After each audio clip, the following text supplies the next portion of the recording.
Welcome, ladies and gentlemen, to Truth on the Tracks. I'm Brandon Turbeville, your host. Tonight is March 28th, 2016. The show is being pre-recorded here on March 27th, 2016 on Easter. And we come to you with good news tonight. The liberation of Palmyra is complete. Palmyra has been liberated in Syria. The Syrian Arab army has kicked in the city gates, has rushed into the city, and has evicted the ISIS terrorists. So Palmyra is now free. There is some cleanup that needs to be done, some mopping up of terrorist elements, dismantling of IEDs, the reestablishment of order, and that sort of thing in the city.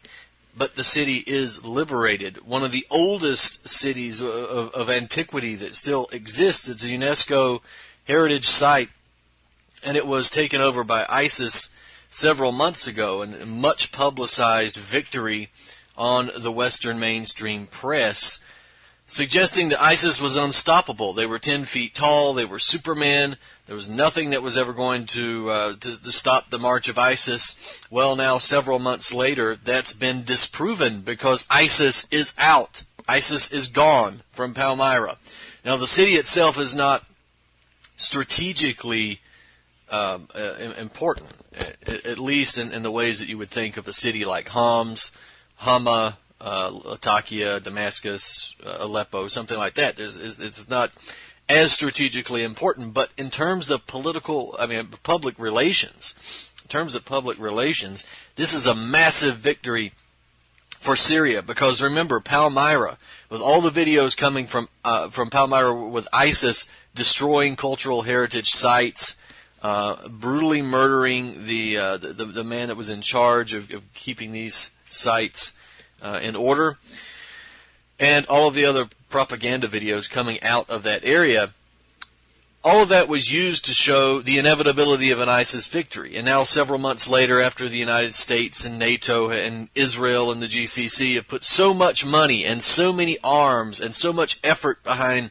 death squad, mercenaries, jihadist monkeys, and the like in Syria, it has come to no avail, because the Syrian military has retaken the city, and that's that. So we hope to see more and more video news and reports coming from Palmyra in the near future. From Syria in the near future. Sorry.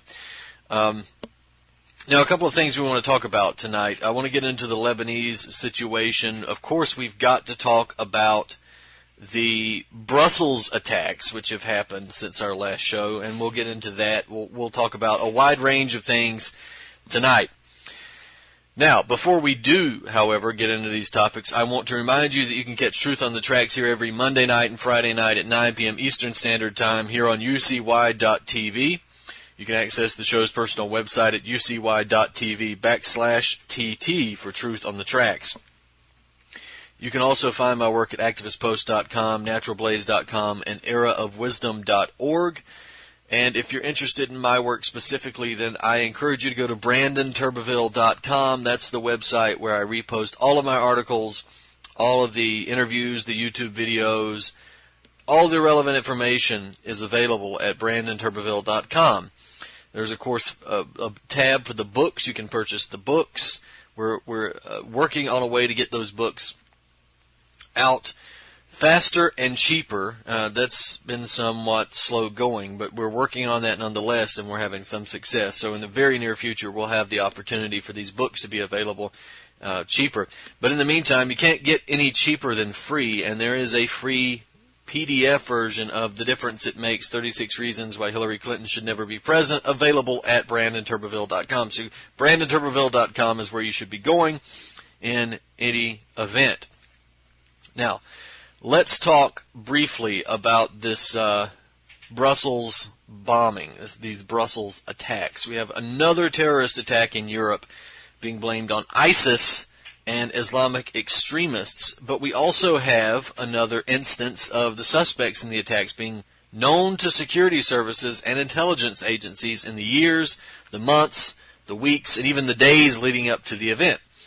And that's exactly what happened in Brussels on March 22nd of this year. Now, with these attacks, and I'm going to preface what I'm going to say, we can't go chasing every single attack, every single event, and exposing it and developing a study course on each single event if we're going to try to focus on real political change. But it's important to investigate these events, and it's important to follow these events closely and expose them for what they are. But now, evidence for the Brussels attack being a false flag, and when I say false flag, I mean that it's directed or orchestrated or even just allowed by Western intelligence agencies. Again, these guys were known to police and security services prior to the attack, which suggests a number of possibilities, right? So the first, that the security services knew that an attack was being planned and they allowed it to continue. And the second being that the intelligence agencies organized the attack from the very beginning. Now, we want to make a couple of points. This is not conclusively proving that it's a false flag, but I think we've got good evidence for the fact, good evidence for the case that it is indeed a false flag attack. So just let's look at a couple of these bits of evidence here. The identities, the criminal history, and the jihadist history of the attackers were already known to security services prior to the attacks. Now we have Khalid al-Bakrawi and Brahim al-Bakrawi. Right? These are the two guys suspected of blowing themselves up during the attack on the airport. They had been arrested for violent crimes in Belgium prior to the attacks, but they were both curiously released. Brahim al-Bakrawi was convicted in 2010 of shooting at police officers with a Kalashnikov during the process of committing an armed robbery. Now, he was sentenced to 9 years, and I want you to think about the potential sentences that you would get in Belgium just for possessing a Kalashnikov, much less shooting at police, much less doing so in the process of committing an armed robbery. This guy only got 9 years, but he was curiously set free and able to commit a terrorist attack only 6 years later. Remember, he should have been in prison in 2019, but he was out in 2016, and he was able to commit a terrorist attack. Khalid, the other brother, was convicted for a number of carjackings in 2011, but he only received probation for carjackings, and he was able to commit a terrorist act in 2016 as well, 5 years later. So the records of violent crimes, to be clear, that's not a direct connection to terrorism, and both brothers were known to authorities prior to the attacks and were considered wanted by police. So this is not something that we're saying is just a criminal history here. These guys were wanted by police, and they were known to be potential for committing attacks in Belgium. An anti-terror raid at their apartment complex took place in mid-March, where an Algerian immigrant with ties to ISIS was killed during the raid. Take a look at how the killers were represented in the Telegraph on March 23rd, and this is what it says. Khalid Bakrawi, 27, is suspected to have rented a house under a false name in the forest suburb of Brussels, which was raided by police last week in connection with the Paris attacks. Mohammed Belkaid, a member of the Paris plot who had accompanied Salah Abed Salam on a trip to Hungary and who transferred cash to the plot's mastermind, was killed in the raid, and an ISIL flag found next to him. 2 men got away. According to local media, both el-Bakrawi brothers were known to the police. In October 2010, Ibrahim was sentenced to 9 years in prison for opening fire on police with a Kalashnikov rifle during an armed robbery on a stockbroker. Khalid was sentenced to 5 years probation in February 2011 for carjackings. He was found to have Kalashnikovs when arrested. He is now one of Europe's most wanted men who gave police the slip last year when he returned from Syria. He was also in the car with Belkaid on the return trip from Hungary. Now, that's the Telegraph. We need to look at also the incriminating material that was found after the attacks. And any good pair of patsies would do. we have the suicide bombers being careful to leave a trail of bombs, of ISIS flags, and suicide notes that would ensure their connections to ISIS be found and used to maximum propaganda effect. So we've got the Associated Press reporting that Belgian police found nail bombs, ISIS flags, chemical products in an apartment where the brothers were picked up by a taxi. And I think perhaps the most interesting coincidence is the discovery of the suicide note in the computer of Brahim, which was allegedly found in a trash can by a cleaning crew or by investigators. In fact, media reports actually have been unclear as to which group found the note and the computer, right? Whether it was the cleaning crew or the investigators. This is what RT says, right? Quote, Brussels suicide bomber Ibrahim el-Barkawi has left a note on a computer found in a trash can during an anti-terrorist raid, Belgium's federal prosecutor said. The terrorist reportedly wrote that he felt increasingly unsafe, didn't know what to do, and feared going to prison. Before the attacks, Ibrahim left a note where he wrote that he felt increasingly unsafe, feared landing up in prison. El-Bakrawi said he was in a hurry, doesn't know what to do, and was surrounded by all sides. The note was found on a computer in a trash can in Brussels' Schouderbeek neighborhood. Earlier reports in Belgian media emerged that a computer with messages allegedly related to Islamic State militants had been found in Brussels. The contents of the computer were described by police as interesting. It is not yet clear whether the computer found by cleaning services was the same one mentioned by the prosecutor. The trove was found by Bruxelles Properté cleaning team. Denier Hure newspaper reported. I just butchered that Belgian pronunciation there, but Dernierheure. The company's employees immediately contacted officers from the Montgomery area in Brussels. All right, so all of that information is not enough evidence to conclusively demonstrate that the Brussels attacks were false flags, but it's enough to suggest that the official narrative of the events should be looked at through skeptical lenses, particularly when Western intelligence agencies and governments have repeatedly sponsored false flag terror attacks in the past in order to justify wars or police state crackdowns at home. So it's worthy. Also, I want to mention just 4 days before the Brussels attacks, Recep Tayyip Erdogan, one of the main sponsors of ISIS, spoke at a commencement ceremony for the 101st anniversary of the Battle of Gallipoli in Çanakkale, Turkey, on March 18th, right, where he said that, quote, there is no reason why the bomb that exploded in Ankara cannot explode in Brussels, in any other European city, end quote.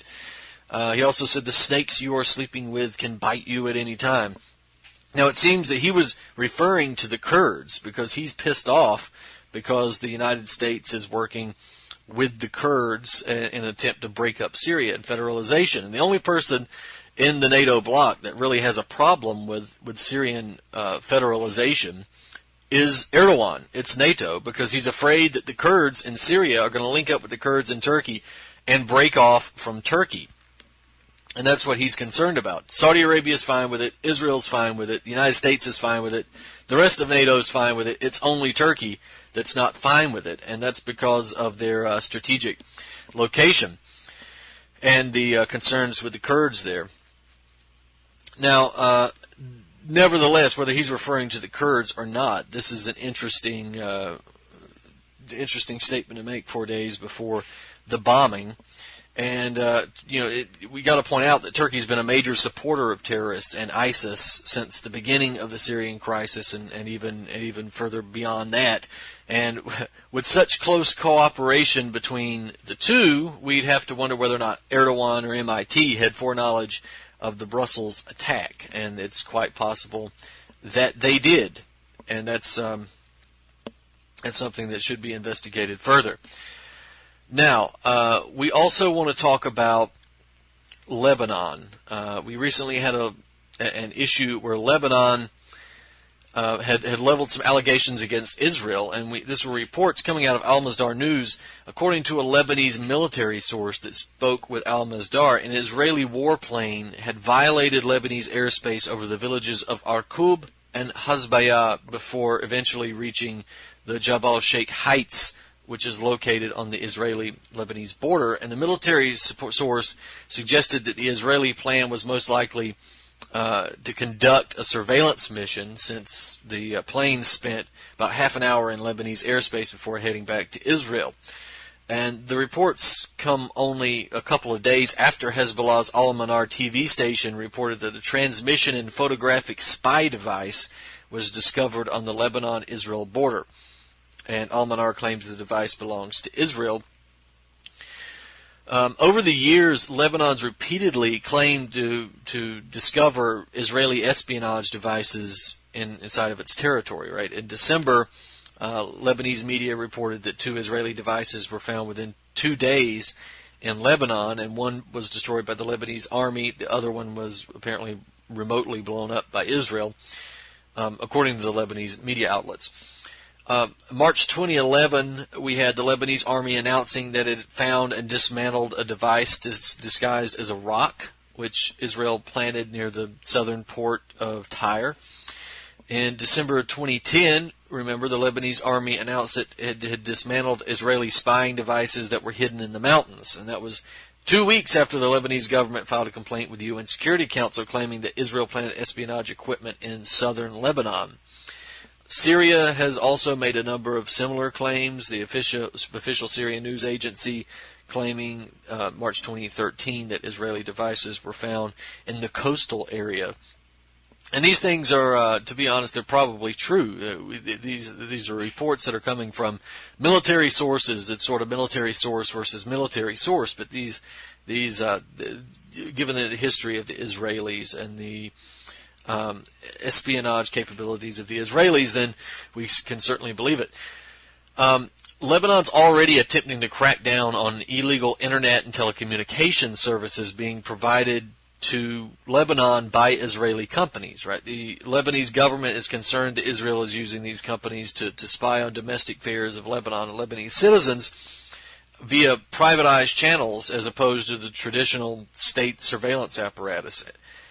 That, again, is probably true. Remember, the use of private telecoms to spy on foreign countries is not new for Israel. It actually was precisely this method that Israel used and continues to use against the United States. And I would encourage people to go do some research on that. Before we continue on Lebanon, there have been reports that a lot of people have been paying attention to regarding the Russian delivery of 40 attack helicopters to Algeria as part of a contract deal that is going to take place. The helicopter is known as the Night Hunter in Russia. It's reported to be one of the best in the world. It's capable of carrying out missions in the day and the night and in adverse weather conditions. It comes with a Mi-28NE modification capability that allows it to be flown from the pilot's cockpit and the operator's pilot cockpit. So it's one of the most, it's a fairly modern helicopter and very effective helicopter. This, of course, is nothing new. In 2005, 2006, Russia provided Algeria with 28 Su-30 MKA, 16 of the Yak-130 jet trainers, 185 T-90 tanks. In 2015, they signed a contract for the delivery of 14 Su-30 MKA fighters that would be delivered in 2016 or 2017. And the current transfer of the Mi-28 helicopters is the result of a bilateral agreement between Russia and Algeria. Algeria is becoming increasingly concerned with the amount of ISIS activity in the region, notably in Libya and Tunisia. And they've been focusing on policing their borders with both Tunisia and Libya, as well as with Niger and Mali, for the same reason. The Algerian government has reacted quickly to terrorist threats in the past and is possibly worried that ISIS may start attacking inside its own borders, particularly as a result of the Western targeting of the governmental structure in Algeria in the future. So in February, Algeria and Russia announced a plan to deepen bilateral military and economic cooperation, and that really stands as one more front that we're about to see opening up in the Middle East and North Africa. Now back to Lebanon, because this is important. This is going to take up some time, because we want to talk about another potential target for NATO, and that is Lebanon, particularly Hezbollah, but Lebanon in general.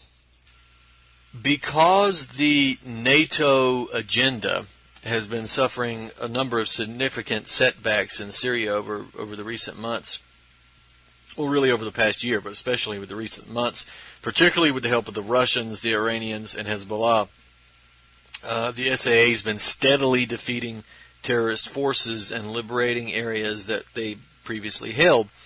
We had a steady stream of victories in the 2 weeks leading up to this bad faith ceasefire agreement encouraged by the Western powers and agreed to by Russia. It's also served to drive another nail into the coffin of the morale of the terrorist proxy forces by destroying them in mass leading up to the ceasefire.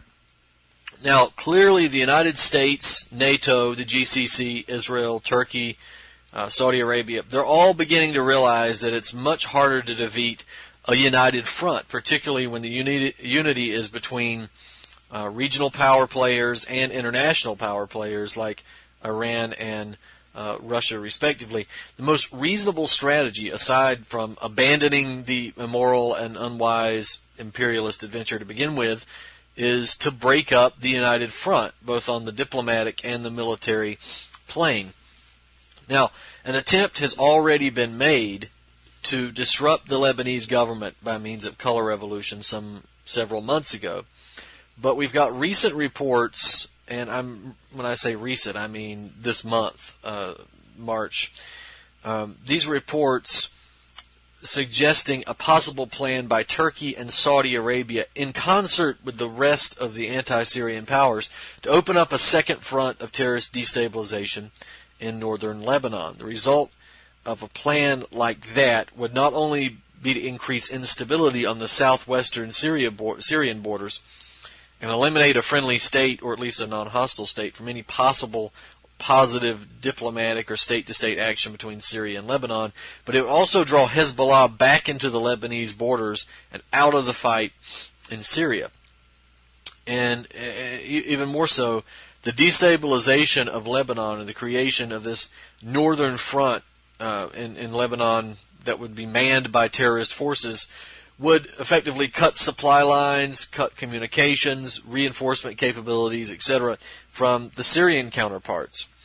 So the supply lines and reinforcement shipments coming from Iran would be severely hampered.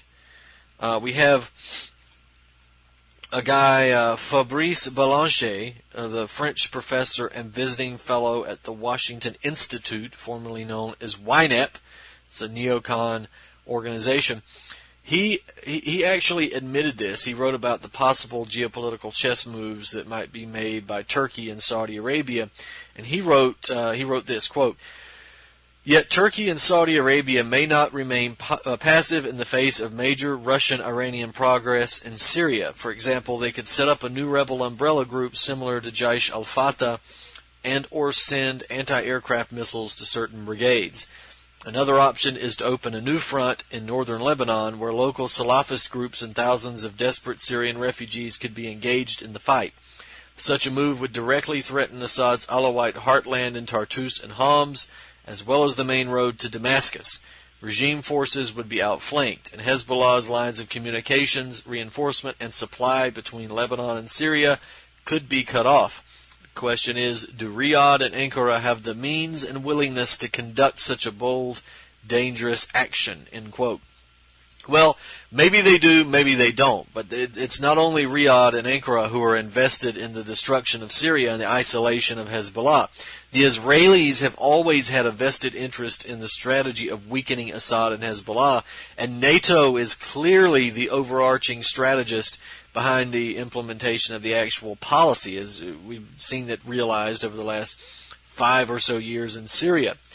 So with all that in mind, a strategy like that appears to be underway, such as what we just described, right? Or at least in the preparatory stages. Now, we had reports coming from both the Greek and Turkish sources On February 28th of this year, there was a vessel loaded with weapons seized off of Turkey's west coast by Greek authorities. And the boat, which left out of Izmir, the international port there, it was headed to Lebanon. And the reports were subsequently confirmed by the chief international correspondent analyst for Kuwaiti newspaper Al Rai in a series of tweets.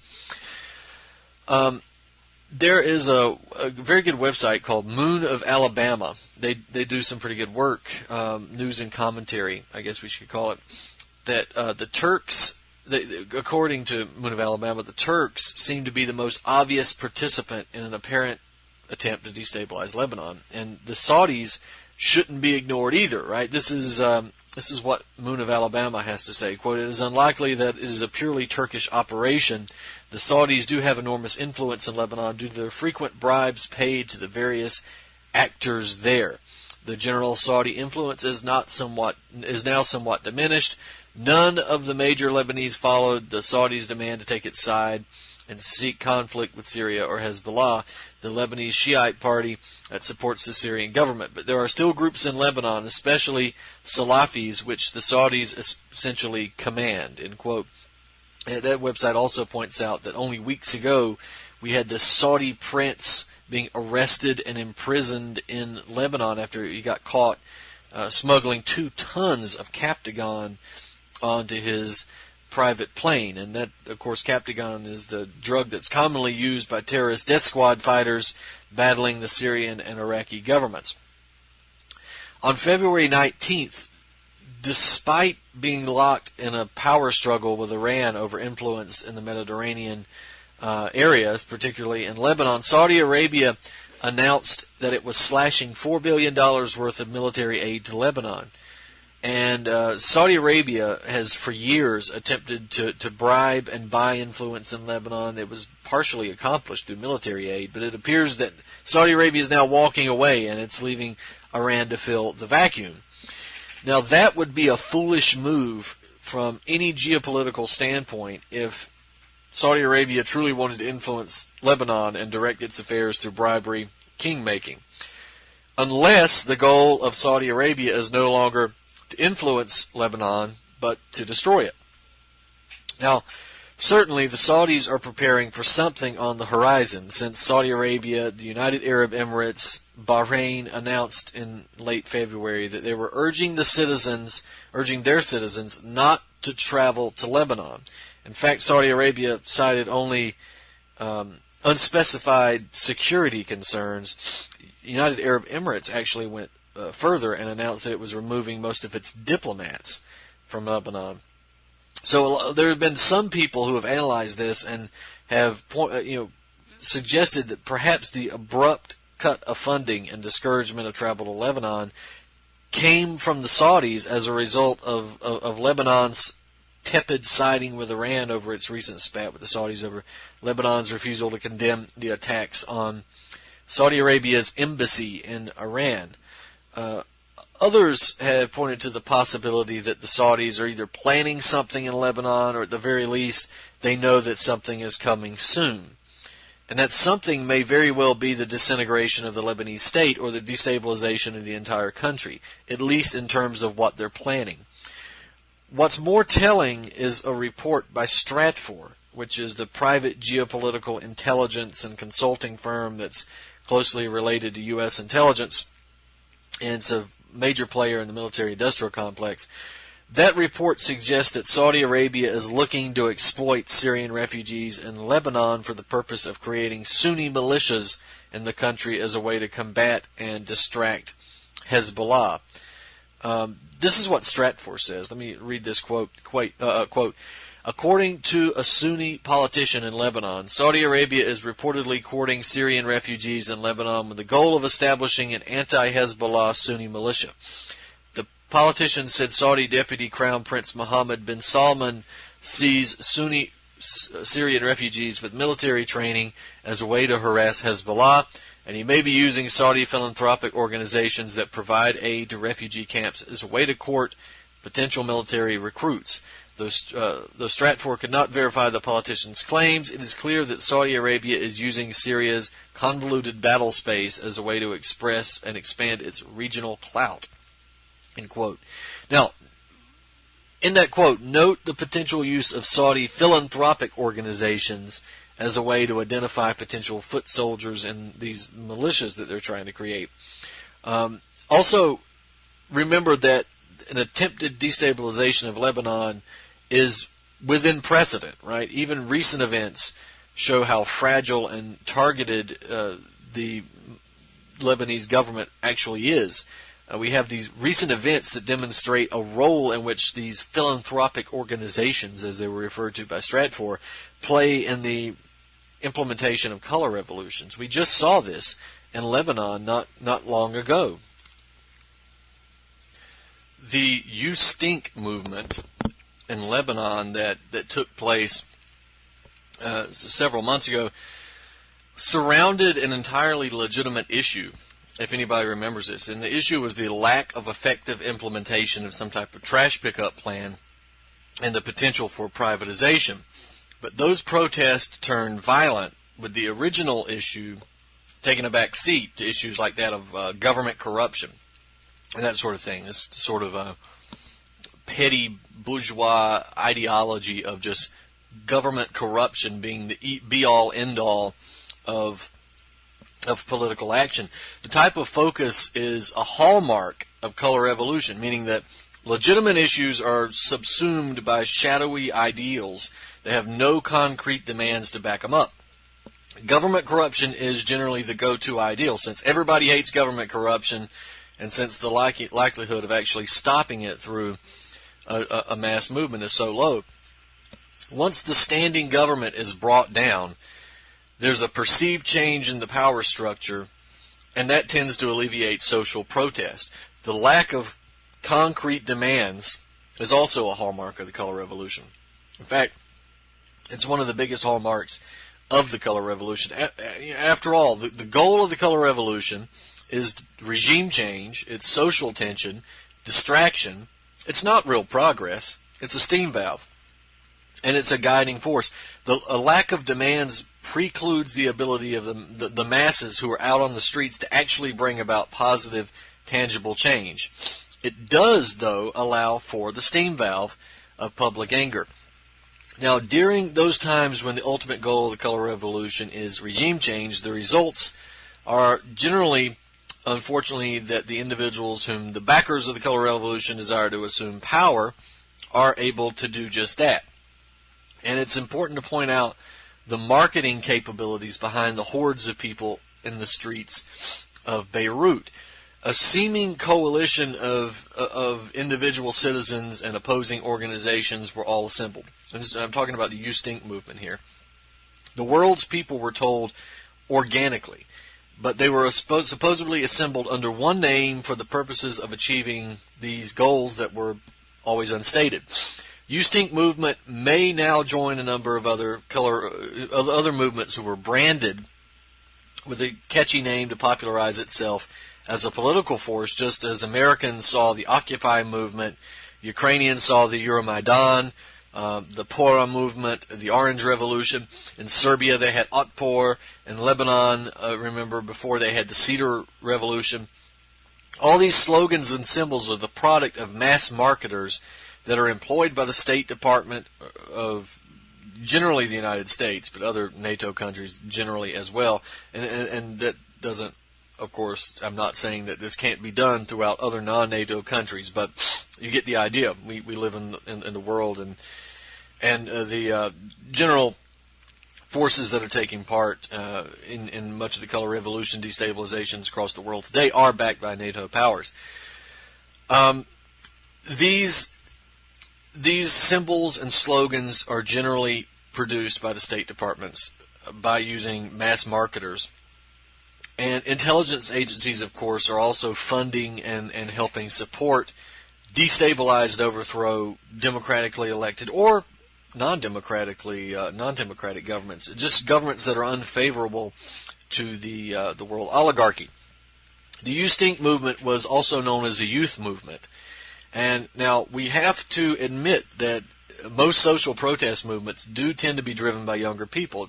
It's also true that movements that represent populist sentiment, tend to be more diverse in terms of age and support. It doesn't tend to be an elderly movement or a young people's movement. It tends to be mixed.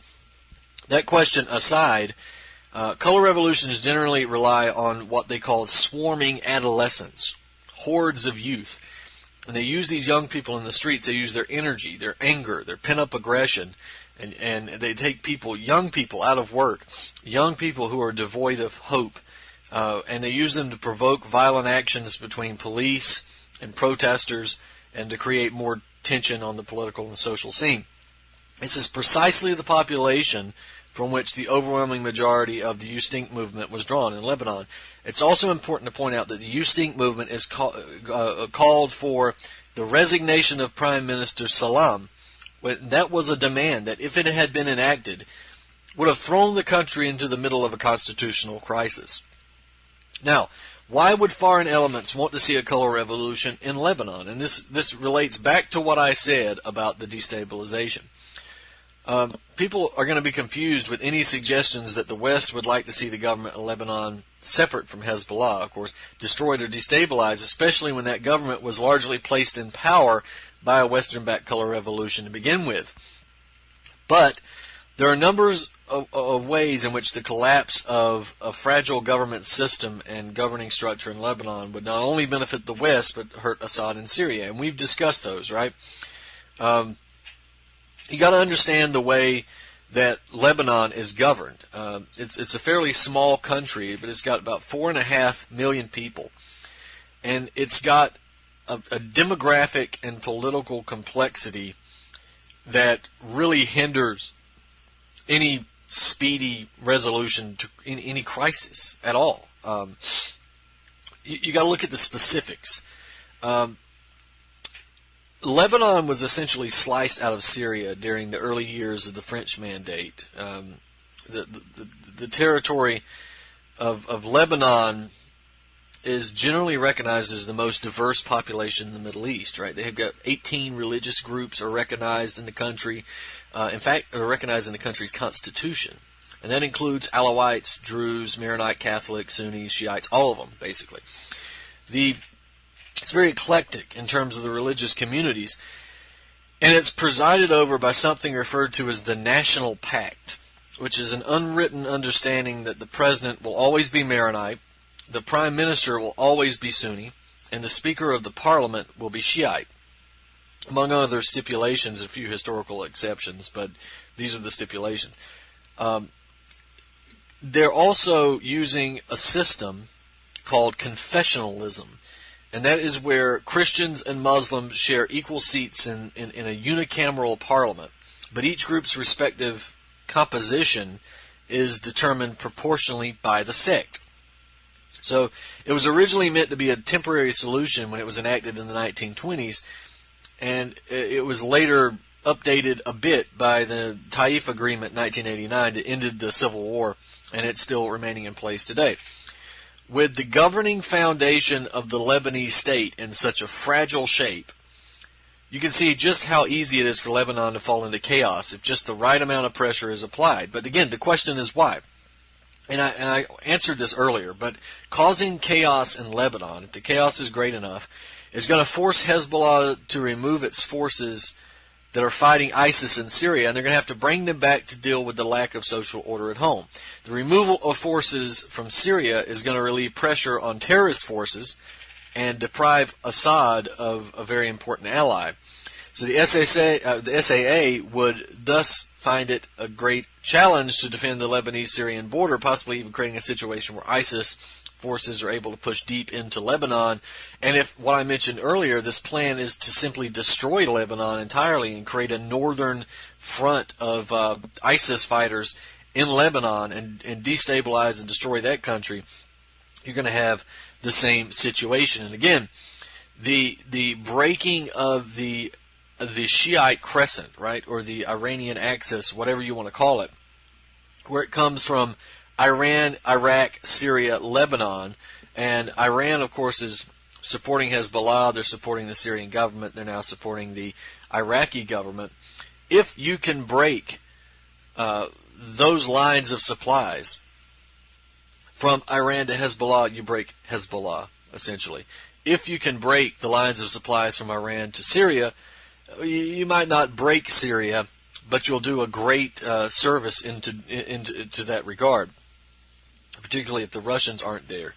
So the idea, and this goes along with the federalization plan that we discussed last week, which is to put a sort of a Sunni buffer zone in eastern Syria, the desert areas of eastern rural Syria, to prevent Iran and Iraq supply lines coming through to Syria. And, of course, that also would hurt Hezbollah as well. So, all of this, remember, 2006, Seymour Hersh wrote, "The redirection.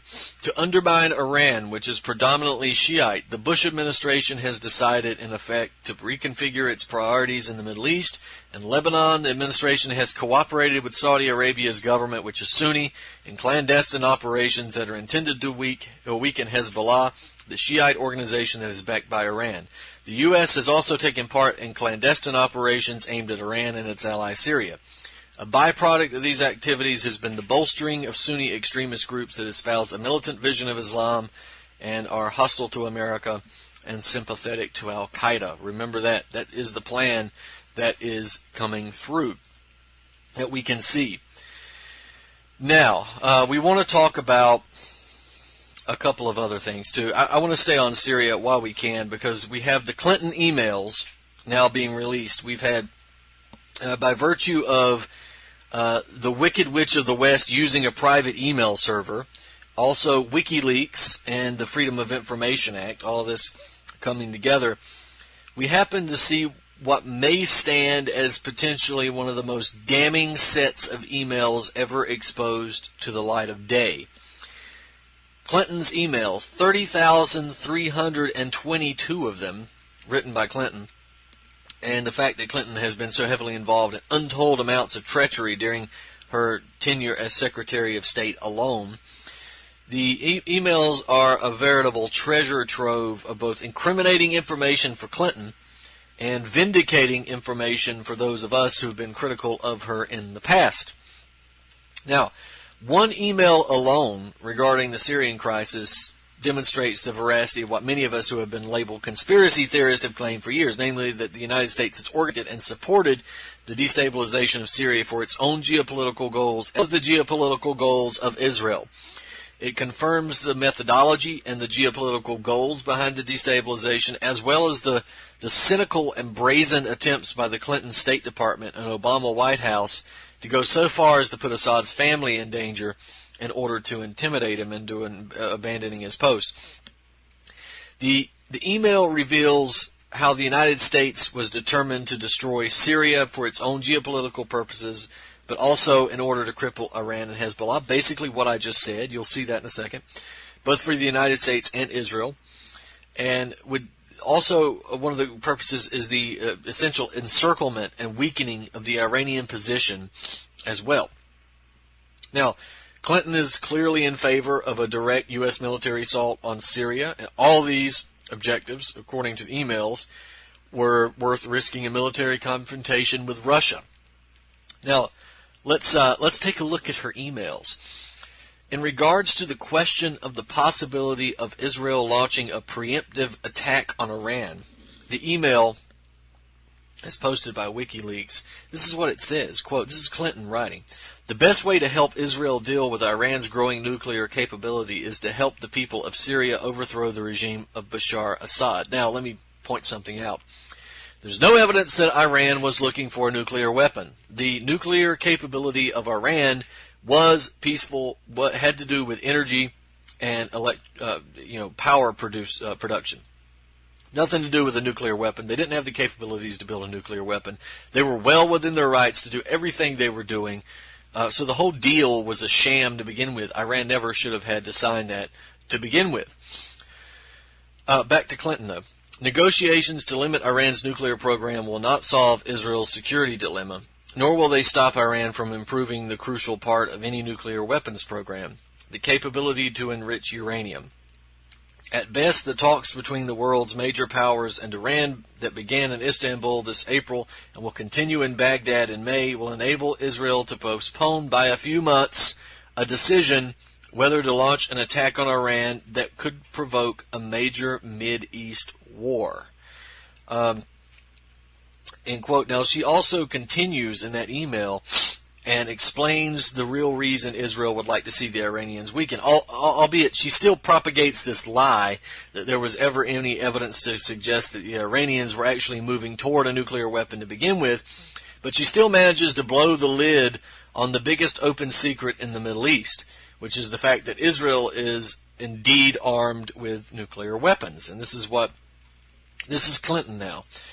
Iran's nuclear program and Syria's civil war may seem unconnected, but they are. For Israeli leaders, the real threat of a nuclear-armed Iran is not the prospect of an insane Iranian leader launching an unprovoked Iranian nuclear attack on Israel that would lead to the annihilation of both countries. What Israeli military leaders really worry about, but cannot talk about, is losing their nuclear monopoly.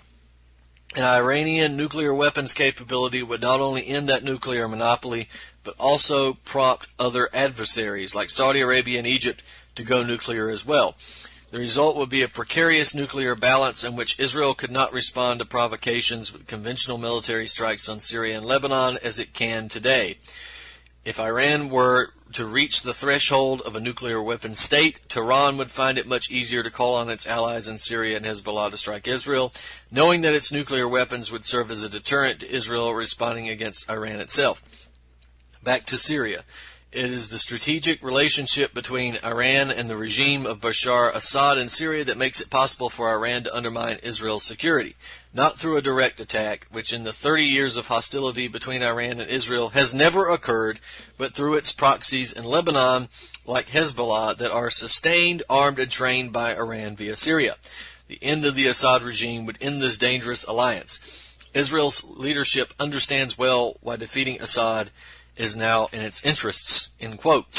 Now, the issue here, there's a couple of things, right?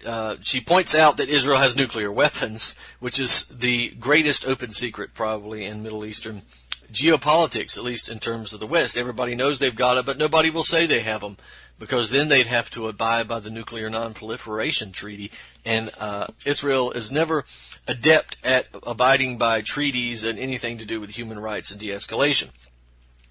Now, the question of losing their nuclear monopoly, this brings us to the Project for a New American Century, which referred to destroying a number of countries to prevent sort of the doctrine being that other countries should never gain the ability to prevent an attack by the United States. It's American primacy is what they refer to this as. That other countries should not have the ability to be able to prevent an attack by the United States. This is what Israel is partially adhering to. And of course, as I said earlier when we were discussing Lebanon, the idea here is if they can break Iran, then they not only break Iran, but they break Syria, Iraq, and Hezbollah. If they can simply break Syria, then they sever the connections from Iran to Hezbollah. Now, things could still be done. There could still be communications. There could still be some type of ships. But these things are easily interdicted, and communications really aren't as valuable in that sense. So they would essentially cripple the Hezbollah militia. They would cripple the Iranian arc of influence, the Shiite Crescent. Now, Israel might find itself in a better situation across the Middle East if it didn't consistently provoke its neighbors or threaten warfare and destabilize the region. It might find its situation a little more stable if it didn't constantly violate the borders of its neighbors, or if it weren't engaged in a systematic attempt to eradicate the people whose land the Israeli settlers stole years ago and continue to steal today. But at least Clinton is somewhat honest in her presentation of the reasoning behind the attempt to destroy Assad when she when she points out that these issues such as the severing of the Shiite Crescent and the arc of resistance to Anglo-American, Israeli, imperialist, and geopolitical agendas, because this is what she has to say. Speaking on CNN's Amanpour show last week, Defense Minister Ehud Barak, that's the Israeli defense minister, argued that the toppling down of Assad will be a major blow to the radical axis, major blow to Iran. It's the only kind of outpost the Iranian influence in the Arab world, and it will weaken dramatically both Hezbollah in Lebanon and Hamas and Islamic Jihad in Gaza. Bringing down Assad would not only be a massive boon to Israel's security, it would also ease Israel's understandable fear of losing its nuclear monopoly. Then Israel and the United States might be able to develop a common view of when the Iranian program is so dangerous that military action could be warranted. Right now, it is the combination of Iran's strategic alliance with Syria and the steady progress in Iran's nuclear enrichment program that has led Israeli leaders to contemplate a surprise attack, if necessary, over the objections of Washington. With Assad gone and Iran no longer able to threaten Israel through its proxies, it is possible that the United States and Israel can agree on red lines for when Iran's program has crossed an unacceptable threshold. In short, the White House can ease the tension that has developed with Israel over Iran by doing the right thing in Syria. End quote. All right, so she moves on to the question of ensuring that Assad is swayed by the fact that his family is threatened. I just want to point this out. Here's what Clinton writes. The rebellion in Syria has now lasted more than a year. The opposition is not going away, nor is the regime going to accept a diplomatic solution from the outside. With his life and his family at risk, only the threat or use of force will change the Syrian dictator Bashar al-Assad's mind. That's the person who's about to be president of the United States. She mentions Libya, of course. Essentially how she wants to turn the Syrian crisis into Libya 2.0. This is Clinton again. We're running out of time, but I want to get these quotes out because they're gold. They really explain what's going through the mind of the Wicked Witch of the West and the Anglo-American imperialist here. This is what Clinton writes. The Obama administration has been understandably wary of engaging in an air operation in Syria like the one conducted in Libya for three main reasons. Unlike the Libyan opposition forces, the Syrian rebels are not unified and do not hold territory. The Arab League has not called for outside military intervention as it did in Libya, and the Russians are opposed. Libya was an easier case, but other than the laudable purpose of saving Libyan civilians from likely attacks by Gaddafi's regime, the Libya operation had no long-lasting consequences for the region. Syria is harder, but success in Syria would be a transformative event for the Middle East. Not only would another ruthless dictator succumb to mass opposition on the streets, but the region would be changed for the better as Iran would no longer have a foothold in the Middle East from which to threaten Israel and undermine stability in the region. Unlike in Libya, a successful intervention in Syria would require substantial diplomatic and military leadership from the United States. Washington should start by expressing its willingness to work with the regional allies like Turkey, Saudi Arabia, and Qatar to organize, train, and arm Syrian rebel forces. The announcement of such a decision would by itself likely cause substantial defections from the Syrian military.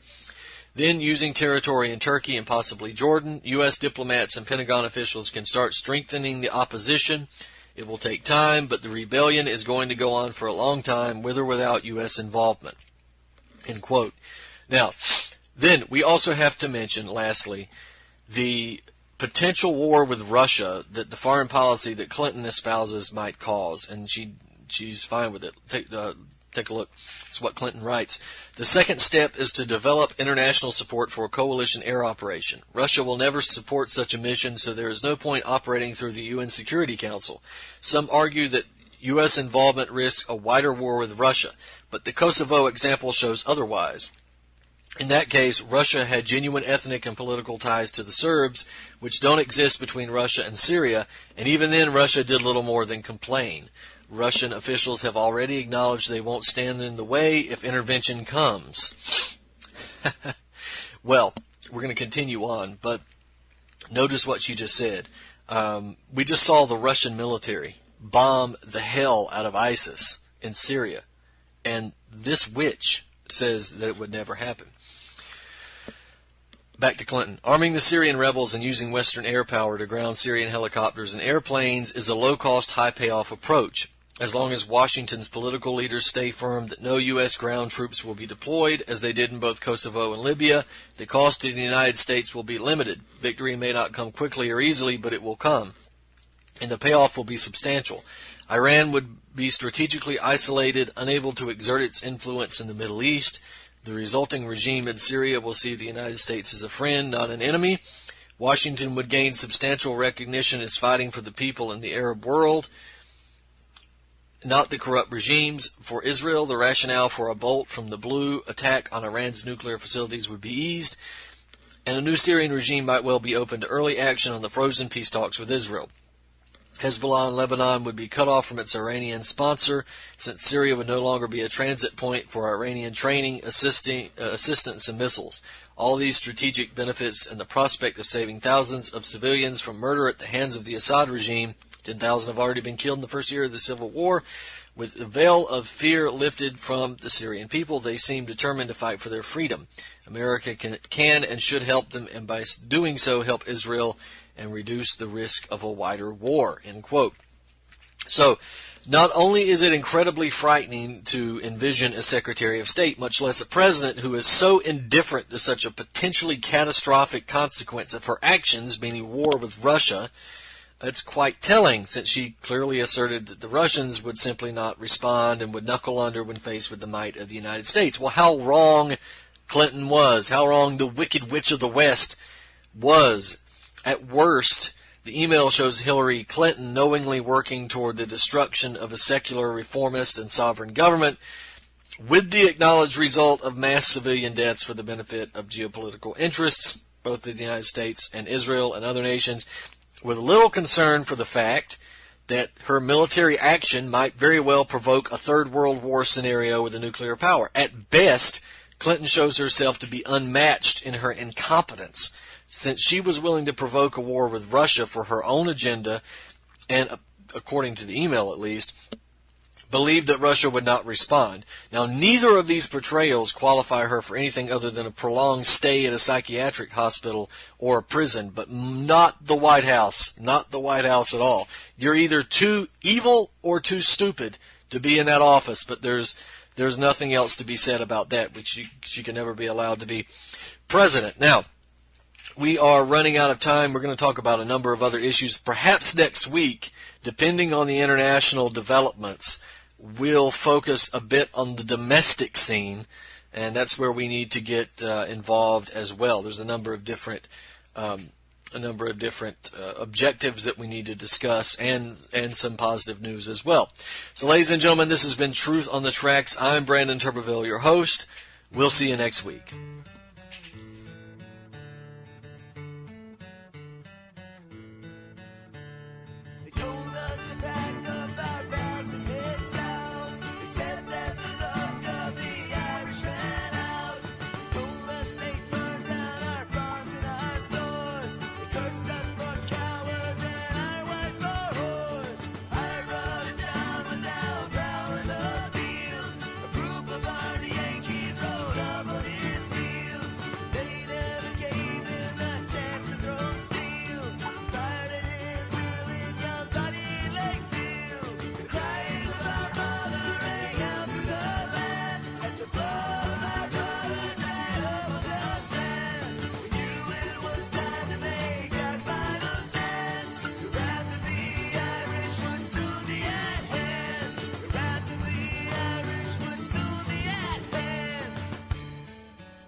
Skateboard, and you're listening to UCY.TV.